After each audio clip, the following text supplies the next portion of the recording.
find the derivative of sin of x squared using the first principle.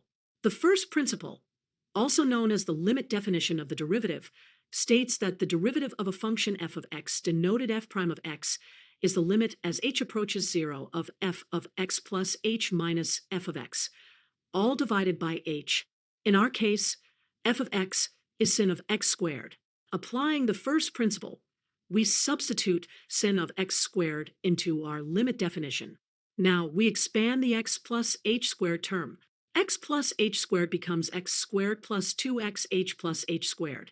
Using the sine angle addition formula, sine of a plus b equals sine a cosine, b plus cosine a sine b. We can rewrite the sine of x squared plus 2xh plus h squared term. We'll split that complex angle into two parts where a represents x squared and b represents 2xh plus h squared. Substituting this back into the limit definition and simplifying, we'll evaluate the limit by recalling that cosine of h approaches 1 as h approaches 0, and sine of h divided by h approaches 1 as h approaches 0. Consequently, we get that the derivative of sine of x squared is equal to 2x cosine of x squared.